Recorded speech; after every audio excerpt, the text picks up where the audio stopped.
Hi there, I'm Peter Martin, and on behalf of everyone at PLZ Soccer, we hope you're going to have a Merry Christmas and a prosperous New Year.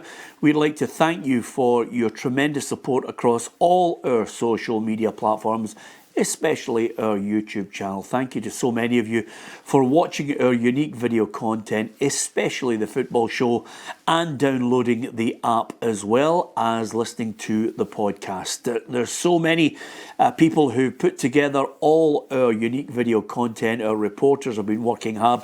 Our pundits on this very couch have been working hard throughout the season, and we really appreciate your support. So with that, as we approach the end of 2024 and in this festive period, we thought we'd give you the best of the football show, some of the clips that I think you've enjoyed.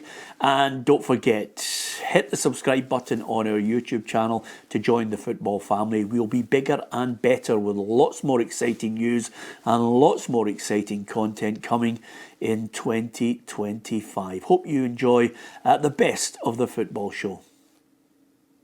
No, listen, there was never any great plan, and I was really, really happy working with Derek, and it came as no surprise to me that the success that Derek had last year, because things were building there, you know, and he had a brilliant season last year, but as I say, no surprise with the way he works. But an opportunity presented itself, you know, and again, with the relationship I had with Gordon Strachan, and, you know, you think to yourself, and I was always in conversation with Derek about it, you know, that would an opportunity come along again, you know, I'm not getting any younger, I've never done it, so it was a case of, you know, I'd been an assistant manager with Derek for 15 years, you know, loved it, loved every part of it, but there was never any, you know, problem with that, and there was never any real hankering, to be honest, to go and be a manager. But when that opportunity presented itself, and I had a good chat with Gordon Strachan, to get the opportunity to manage in a Premiership club, you know, not getting any younger, as I say, then yes, there was some areas I had to explore. There was some potential red flags, but I thought, you know what, just grab the nettle. I always remember one of all these coaching courses that you go on,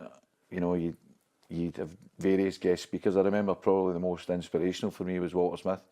And it was basic, you know, a lot of these people do the presentations and all that. It was basically go your gut. And I got that feeling once I spoke with Gordon and John. I got that feeling that it was a gut feeling that, yeah, there is a lot of hard work to do here, but the gut feeling was go with it. And I went with it. And thankfully, to date, things have went well, but there's still loads of room for improvement and development. There's lots of questions all of us are going to ask you throughout the interview. We've got the utmost respect for him. I mean, I'm good friends with Gordon. He's just, his absolute intensity in football is incredible, isn't it, Ruffy? Yeah, and you've got to feed off that, you know, the amount of managers he's been with, you know, good and bad, but he's always got something to offer. And any time we've had him in, he's been great. So, you know, it's an opportunity, as you said, when you get to work with somebody like that. Aye. I mean, one of the highlights for me was getting when I was at Aberdeen as assistant to get asked to work with Gordon in the national team. And we kind of established, I knew Gordon, but not that well, we kind of established a good relationship. And now he's, as well as being, he's a technical sporting director, but he's like a good friend, you know, and he's a really, really good mentor. And I always thought, again, a big thing going in my first gig in management, you need somebody like that, you know, you need that kind of support, somebody that's been there, and he's, the offer, the advice he offers me, and just the relationship I have him was a big factor in me going there. Implementation of a new change in the rule, which basically, if keepers hold on to the ball longer than 8 seconds, then the opposition team are awarded a corner. They're thinking of bringing that in, which obviously is a situation where they're trying to stop time wasting from the goalkeepers, because that's one of the things that really hacks me off. That's a great idea. I didn't see that, Peter, so that's news to me. I've not noticed that being a problem. I think it is. Well, it used to be. I think it is when teams are winning. What about your mob? They grab the keeper grabs the ball and then flops over. Flops down. The Everton goalkeeper, what's his name? Pickford. He's notorious for it. Yeah, well, you fall down onto goalkeepers the ground. do waste time, and I've seen. I read another one that's possibly coming in, that's getting trialled as coaches are allowed 2 challenges for VAR. I read that on social media the other day. FIFA are implementing that, so 2 challenges you're allowed per game. The 7-second one, some of the older people who watch the show will immediately say that Ronnie Simpson will be struggling because he has to bounce the ball about 20 times before he actually I wasn't, obviously it was before my time when there was no pass-back rule. I mean, I can't even imagine a game with no pass-back rule. Would the goalkeeper just hold on to it for as long as he wanted? Absolutely, yeah. could bounce it about. And by the way, there was no time limit. You could bounce it about on the left-hand side and then run over to the right-hand side. You could roll it and pick it up. Pick it back up. And then go way back the other side. Ruffy made a career out of it. Football would have been horrendous. You'd have been doing that for your own a tenner bonus. Yeah, One absolutely. bonus. You're If you 1-0 up with 10 minutes to go and your goalkeeper get the ball, you couldn't get beat. Listen, let's get into them. But by the way, you mentioned there Rett syndrome. Your daughter Dion, it's a tremendous motivation for some people. I mean, I thought it was great running 5 marathons, but you've taken it to the absolute extreme. Yeah, no, I've done a few kind of extreme events, but it's amazing seeing you've got a purpose. It really is a motivating factor. I mean, I think I started with just doing 10Ks and then moved on to 3 Peaks Challenge, 3 highest mountains in Britain in 24 hours. Signed up for an Ironman and I couldn't swim. Hadn't been on a bike since I was about 10. At that point, I hadn't run a marathon. And then I went from that to the Marathon des Sables, which is What is the Marathon des Sables? the Marathon des Sables. It's an iconic ultra race in the ultra world. So it's 156 miles through the Sahara Desert. Self-sufficient race, so you've got to carry all your own food, your sleeping bag, etc. And they put a bivouac, which is just like a black sheet, a tent type thing up you sleep in at night. So it's over like 5-6 days. And the year I did it, 2021, which happened to be it's now regarded as the toughest Marathon des Sables in history. It was almost 60 degrees every day. Sadly, a French guy died in day 2. Wow. And a guy in my tent took a cardiac arrest as well and was dead for 2 minutes. Thankfully, brought him back. So it was a pretty tough year, and there was a stomach bug ravaged the camp as well. Yeah. So virtually everybody ended up with a stomach bug. So that was pretty tough. So I went from that, completed that, and I'm just back from the Amazon jungle in June there, doing the Amazon Jungle Ultra, which is regarded as one of the world's most dangerous ultras. I think because of the wildlife, etc., in the jungle. So 143 miles? That was about 230 kilometres, about 143 miles through over 5 days. Again, similar concept to the Marathon des Sables. It's self-sufficient, so you carry all your own food and you don't have a sleeping bag as such, just to sleep in the jungle. It was a hammock. I had a sleeping bag inside the hammock, of course, but to carry the hammock, so you just ran from point A to point B and then put your hammock up at night and between the trees. Fancy it, Tam? No, listen, no, the running part of it and the endurance stuff I probably couldn't do anyway, but actually sleeping in a jungle with snakes and panthers and tigers and all that, no way, man. By the way, if there's a moth or a spider in the house, I get my wife to go and get rid of it. by the way, I felt scared at Animal Kingdom at Disney World, and he's running For the big pythons and all that, the snakes. Oh, listen, Tam, the most dangerous animal in the jungle is officially the dog. We were getting attacked with dogs. You're running through villages. It was like spaghetti western, some of these villages. All these indigenous tribes, everybody had like what you call a street dog. Yeah. So they were territorial. They had never saw these westerners running through their land. So when we were running by through the villages or the indigenous tribes, we were getting attacked with the dog. So the dog was officially the most dangerous animal in the jungle. And obviously rabies is still prevalent in Peru. So the race organisers, they had anti-venom for the snakes and the spiders, but if you get bit with a dog, you were straight to the hospital because of rabies. Tetanus jag, yeah. I mean, absolutely amazing. I mean, I must admit, Tom, and this is a psychology of, I can remember actually Andy Walker saying to me, "Oh, you're keeping good pace in the New York Marathon at 21 miles." He says, "What happened?" And I says, "Well, from 21 to 26, there's a climb all the way up to Central Park." But you must have, how psychologically, is it because you had that goal for your daughter that you thought, right, I have to read up and make sure that I'm in the zone for this? Yeah, I mean, I think, as I kind of touched on, I think having a purpose and doing it for charity is a big motivating factor. But I seem to get in this zone as well. When I do these events, I just switch off, and no matter what, I'm completing it. It's quite selfish. Is it an addiction now? I wouldn't say it's an addiction. I do enjoy. I think it's became a habit for me running. Yeah. So my spare time, I don't get to see much football now. My spare time out with family and work, I run. So I think I'm more a person that likes to participate in something rather than watch. And if I can't do it, I'll participate in something else. Yeah. But I think it's became a habit for me now. I run most days. But certainly when I get into these events, there's no kind of quit in me. I'm either... All in or not? Yeah, I'm dragged out. And you finished third, didn't it?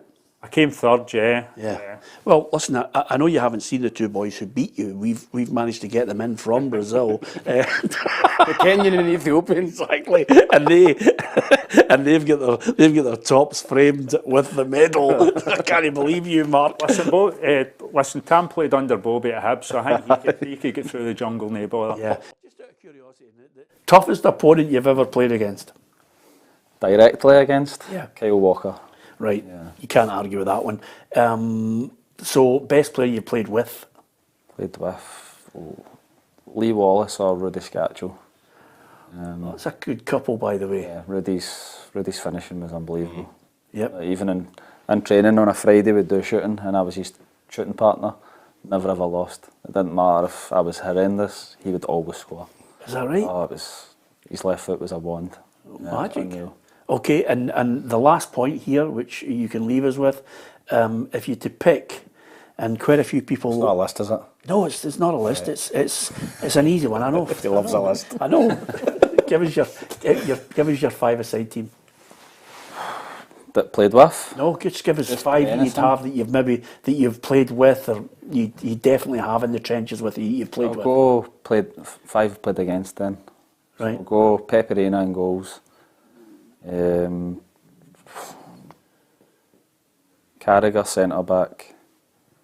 Then I would put in De Bruyne, Gareth Bale, and Luis Suarez up top. Not a bad I mean, team. honestly, Who you played against? by the way, that'd do your brains in. Oh, What about that team? Eh? That's some team. Steven Gerrard can't get in it. Yeah, I know. And by the way, your best five that you played with, because this is the key to it all. You're going to have to upset somebody. Who's your keeper? Marion Kello. Right. He was very good when I played with him. Right. Centre back, Andy Webster. Right. Midfield two, I would go. It's actually harder than I thought it would be. Yeah. Because you're going to have to leave some of your mates out. Yeah. Centre mids. We should go put Lee McCulloch in. A Big Jig, yeah. Big Jig was a striker when I played him right. Yeah, good point. Lewis McLeod was very good. We were talking about him today. Lewis McLeod, what a great player.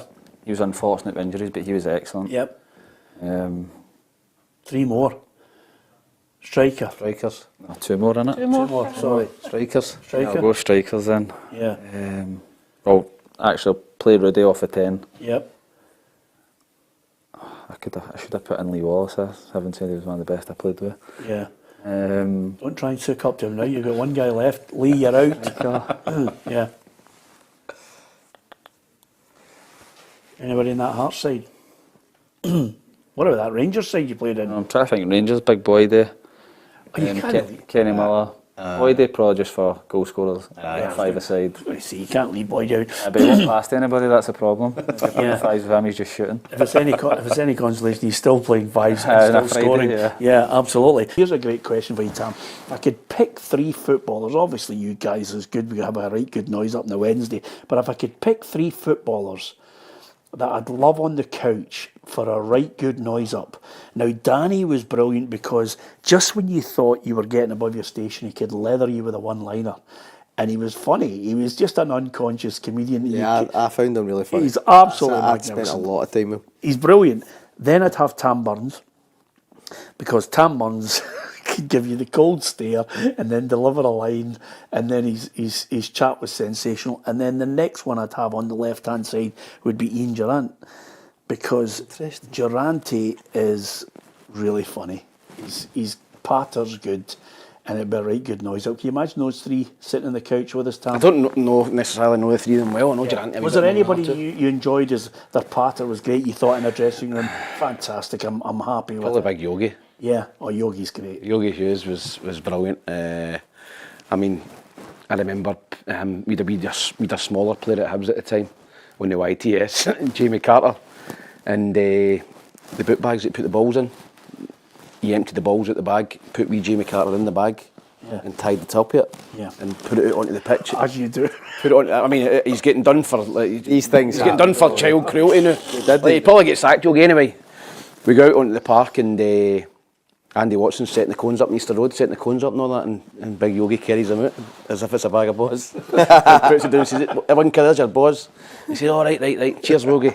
And Yogi goes in to get the balls out, and the wee guy jumps in and goes, "Whoa!" And he nearly gets sacked. Andy Watson nearly had a heart attack, nearly sacked him. It was Yogi's fault, but I remember Yogi used to get into the boot room, turn the lights off, and say, "Right, all the Edinburgh boys out, leave the Ouija's in here," and they would just come in and batter us all. Did they, aye?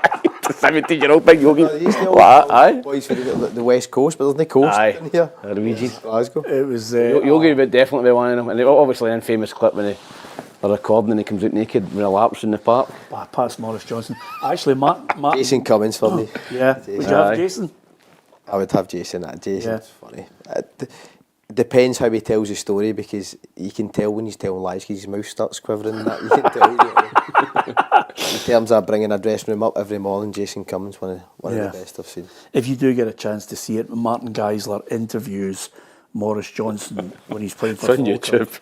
And when Maurice Met Johnson... Maurice Johnson? Yeah, well... When I signed with Celtic, Maurice Johnson had come back over from America, and I met him in the Bovril Bridge, and he was telling me about his debacle when obviously he went to Rangers. Yeah. For a good couple of hours. Yeah, it's a programme in itself. When a isn't it? fellow Judas. Yeah, absolutely. Johnston, Scott. Well, to be fair, by the way, I don't think it matters. You're not that type of person. Morris was a special breed. Only Morris could have done that and thought, I can take the hassle. Although, may I add to you, when Maurice Johnson signed for Rangers and the whole of this place was going mental, I lived in Edinburgh at the time, and Morris just ate in Edinburgh restaurants with a bodyguard by his side. Did he? Absolutely, yeah. He would Mental, not be... Mate, you couldn't go... How bad are we talking? You couldn't... dangerous. No, Aye, you aye, couldn't. aye. This whole place was going nuts. That was just the Rangers fans. Yeah. Yeah, so, absolutely. Morris was a special. He was the only man who could handle it. Although, back to the point, if you look it up, Martin Geisler is interviewing Maurice Johnson about, Falkirk, and he's playing there. It was the tail end of his career, wasn't it? But Yogi, unbeknown to Martin and Morris, had got stripped off, bollock naked. Just his boots and socks on. Just his boots and his socks, and ran round the park and ran past the two of them. Everybody as laughing. they're doing the STV interview, and it's absolutely... Was it live? It was live and it was very cold and all. It was cold, So, but Yogi is the type of guy who would do that sort of thing. Yeah, Maurice Johnson, you could dedicate an entire... I actually met Maurice when I was playing in America. I played in America, Did you play in America? We played Toronto. He played for a couple of sides Colorado in America. Rapids, MLS. Yeah, no, we've spoken about it every bloody week. He does it. He mentions I met Mo Johnson after the game. He was Toronto. CEO of Toronto FC. Yeah. Met him after the game. He was guy. absolutely top drawer as a player. Still his earring in. Did he? At that age? Aye. Charlie Nicholas. Aye. Yeah. Certain players can get away with it. Aberdeen are trying to create that atmosphere, and it's a controlled situation where they have, the hot flares going up and everything, but it's a controlled period of 2 minutes of build up to the game. End of story. It's before the game as well. It was a good period before the game. It's not during the game or right on kick-off. We've seen it at Hampden, Peter, with the semi-final with Celtic and Aberdeen getting delayed for quite a while, maybe 10, 15 minutes. And it's unacceptable. People have you're there, you want the game to start. Under a controlled environment, maybe 5-10 minutes before the game, fine, as long as it's all cleared. But as I said to you, Peter, I don't know how the powers that be sort it unless they start big fines, banning supporters or points deduction. If they bring in strict liability, says Brian, the powers would have to fine every club for every minor issue every week. It won't work. As you say, it's difficult to police. I just think you actually, you just get to a situation, just keep fining them. Yeah, but you have to watch who you're fining. It has to be the people that are obviously doing it. It's a big stadium. There are a lot of people not involved in it at all. That's why I'm saying it should be... The clubs just keep getting fined. Just keep finding the clubs. You can't find the individuals or Well, it's the individuals that are causing it. Yeah, but you have a situation. I'm of the belief that you have a situation where, quite simply, if somebody breaks the law, it's the same with the drinking situation and the preposterous situation we find ourselves in, where there's one rule for rugby people and there's one rule for the common man who goes to watch football, which is quite simply, you're not going to have drink in the ground. Now, nobody's challenged it yet. I think they should. Quite simply, if you go into a ground and you drink to excess and you break the law, you should get arrested. End of story. That's it in a nutshell. Same here with this situation. If somebody is known to have a flare, you get arrested. If it's against the law, if there's any breach in the law, you get arrested. The clubs have a responsibility to try and police it as well. But by the way, it could get out of hand. There used to be a huge police presence at matches, but quite simply, you have to pay for those police officers now. Most clubs would be bankrupt trying to increase the police at games, Ruffy. Yeah. I mean, we see it at the European games. It's heavy-handed.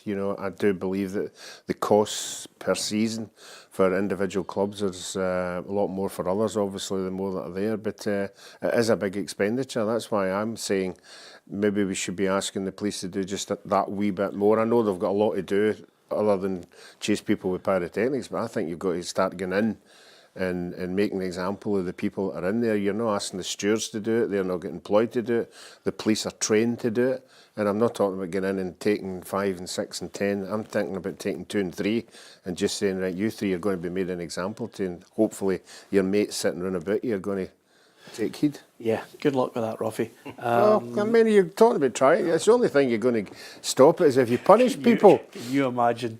and then the other 10 or 15 guys start scrapping because you've arrested two of their imagine pals. the game sergeant turn around and saying, right, by the way, you 3, get into that Green Brigade end and take 3 out. Take 3. On you go, mate. 3 out. Aye, fire away. And by the way, take Ruffy with you because he seems to know what he's doing. To adjudicate on this. I'm just doing nothing then. Basically, you call if enough time for him. He's got 5 seconds to try and name the player. Right. And then from there, obviously he's got to try and name the player. And then from there, if you feel as if he's hesitating within that 5 seconds and he doesn't know and he's clutching at straws, then you can hand it over to the other person and they get the point. Okay. Yep. So we're going to show you 5 Hearts players. The first one's going to come up. You're going to have a look at the player, and then all you have to do is quite simply name the player. Okay. So here's your first one. 5 seconds. Hearts player. Can you name this man, Ryan? No. Okay, I'm now going to throw it over. There's your first Hearts player and a chance for you to go 1-0 up. Scott. Stevie Felton. I mean, just out of curiosity, I mean, I cannot believe you're trying to cheat. Can't you? You're trying to catch his eye. I did not do that. Right, I did not do that. By the way, he'll I be know, raging you don't I know who know. that Played is. for Hibs as well. He played for Hibs as well. Show me the picture again. It's Brian Hamilton. Big Brian. So, Hammy. So you've blown. Don't do that. You've blown that one. Now That's a tough one for the boys. that was a Only a bit tough before one. their time. Are you ready for the second Hearts player? Okay. literally 7. Hearts player, second player. Here we go. Johnson. First name. Alan Johnson. Is Johnson on the back of the strip? I'll give him Johnson. Yeah, I think he's got to give him the point. Yeah, you've got to give him the point for that. Famously scored a hat trick at Ibrox. Yeah, absolutely. And his nickname, Magic. of course. So Yes. yes. Bonus point, thank And you. he got a. He got a. Do you know who his son is? Max Johnson. Yep. Yeah. And the other thing about him as well, which was really, really good, apart from him being a really good lad, he got a massive move to Sunderland. Yeah.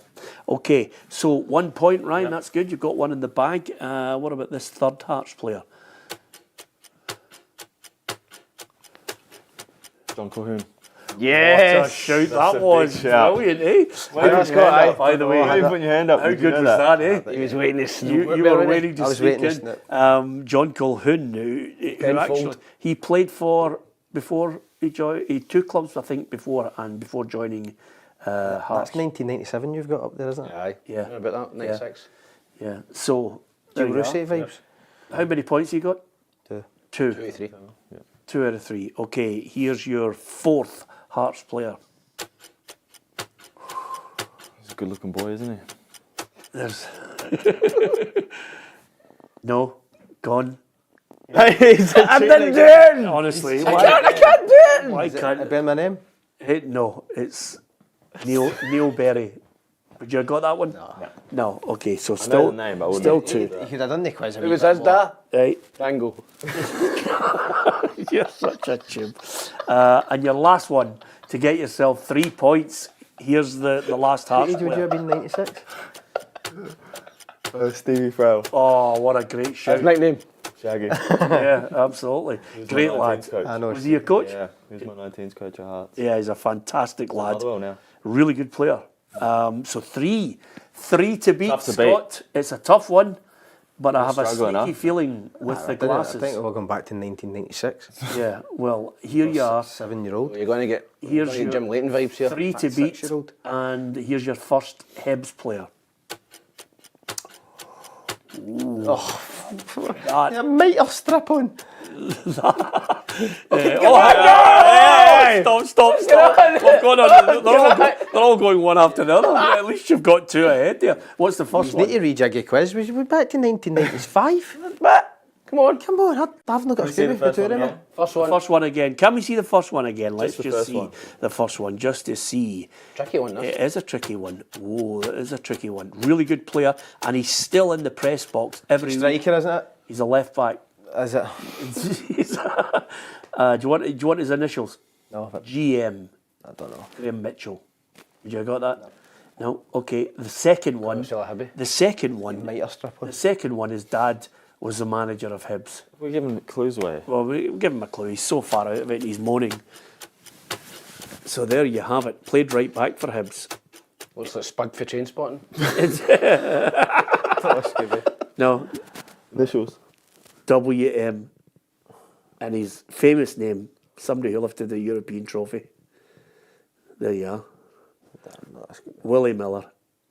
So, Is that who it is? yeah. Why are you saying Dad? Milan? I was saying Miller. So, by the way, your third one, look at his face. He's raging now because he feels as if he's out of it. I was 6-year-old when I didn't even have the sticker book yet to collect By the these way, guys. 6 years Come of on, age. baby Penfold. Come on. Come on. Third one. You can really rectify it. Here's the third one. Gareth Evans. Well done. He's still at the club. Yes! How are you feeling? You're back. You need You're three. back. You need By the way, need 2 for a draw. 2 for a draw, right? Okay. So Good luck, mate. here we go. I know who I'm wanting to come up as well. Yeah, here it is. Oh, you got That's a it. striker, and he works in the school, didn't he? Yeah. Can I say? You No, look, give me the initials that you were No, come on. Yes! Yes, he's got it. Keith. Nicknamed Ted from Ted Striker in the airplane. Yeah.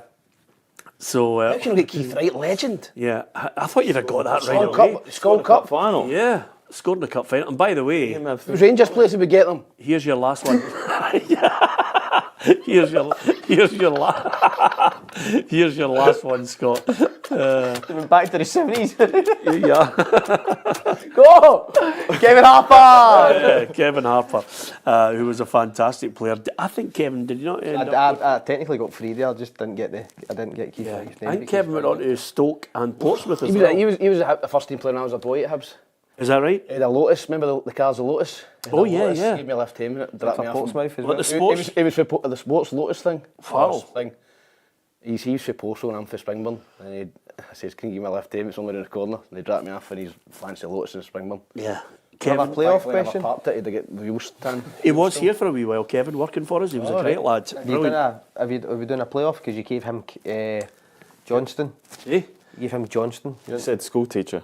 Yeah. You wanted it for Johnston? school striker, school teacher. I think you've been. By the way, Two That's each. what he said. Listen, Striker, Striker school works the at the good- school. I got, the good how thing many, about did you it- get 2? I got 3. What other 3 did you get? I got Johnson, Stevie Frau, and John Cohen. yeah.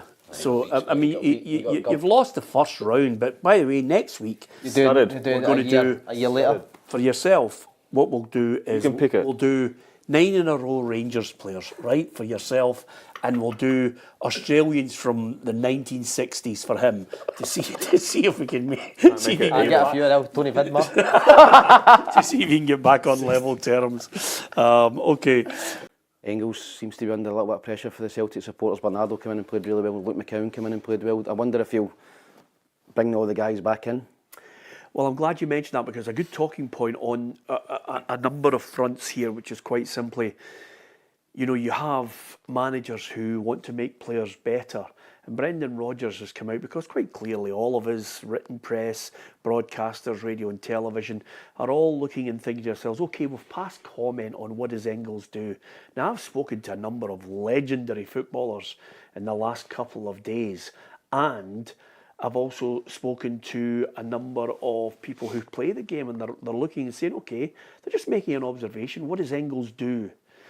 And I think Brendan Rodgers is right to come out and defend this player and say, look, he's a young lad. I'm going to try and make him better. He needs time to adapt, the whole thing. I think you've got to cut Brendan Rodgers some slack on the basis that, you know, there are many managers who can work with a player and then suddenly develop him, and you actually get to see at a later date what he sees. Well, I think Nicholas Kuhn's a great example of that, Peter. I think last season you looked at Nicholas Kuhn and you thought, what's he do? You know, he wasn't getting by people, he wasn't creating, scoring goals, and then this season he's a totally different player. You're right, Brendan Rodgers has got a proven track record of improving players. I remember him coming in at Celtic, I thought Scott Brown was done. You get another 2 or 3 great seasons out of Scott Brown. James Forrest, another one, improved him. Callum McGregor. Nicholas Kuhn, Bernardo, when he first came in, I thought, looks okay, but, you know, are Celtic going to pay 4 or 5 million for him? They ended up doing it, and he looks a different player this season as well. So, yeah, you're right, Celtic have got that much competition. I think that he is a young lad at 21 years old. I think you've got to be patient with him.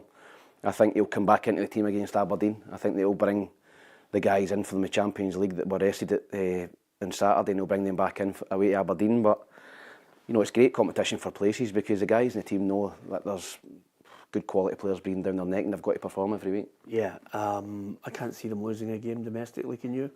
Yeah, I can, because it always happens around about January, February or something like away to Kilmarnock, and it's a horrible night, and he rests 3 or 4 players, and the players that come on just for some reason don't turn up. Anything can happen, sending offs, things like that, but it'd be incredible if they do go again. There who was watching it in Texas, Ruffy.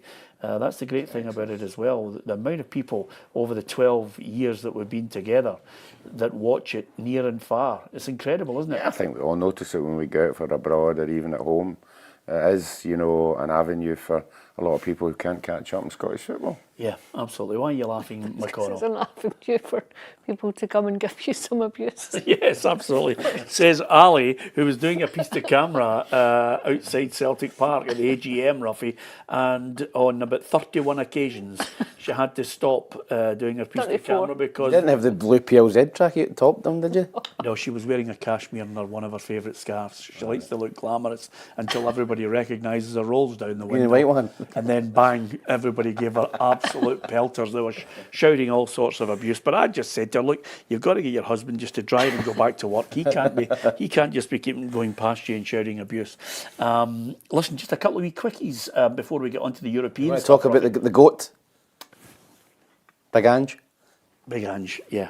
Told you, I'm telling you, he's the 4-0. best manager in Europe. And honestly, we'll be proved right one day. See, on this programme, by the way, you've just said that a goalkeeper hit a ball 50 yards and he spotted a run, right? And now you're saying Big Ange is the best manager in Europe. You're off your trolley. He's absolutely... Were you drinking last night? No, I love Big Ange. Yeah. I love him. I think I'm so glad they won that because a lot of Spurs fans are unbelievably wanting him the sack. Yeah. He's too good for Spurs. Didn't see it It's about happen. Barcelona or something. 4-0. I must admit, I'm not a fan of Man City. I'm not a big fan of Man City at the best of times. But when the first one went in, you know, my wife's sitting in there cheering, and she's going, "What is it?" And I went, "Tottenham have scored. Tottenham have scored." And then I shouted, "You dancer!" to number 2. I mean, it was just incredible. If you're a Tottenham fan going to that game, There's no Liverpool bias on this show at all. no, exactly. I was thinking to myself, "Whoa, we're going to win the league here." Big Ange, masterclass. Yeah, absolutely. Listen, and again, I'm not having it. Or listen, this is is a club that's spent over £1 billion, and they're talking about what a change without Rodri in the team. Honestly, some of the punditry leaves me utterly gobsmacked. Spent over £1 billion, they're talking about injuries. Away and gaze peace, Ruffy. Yeah, I would agree with that.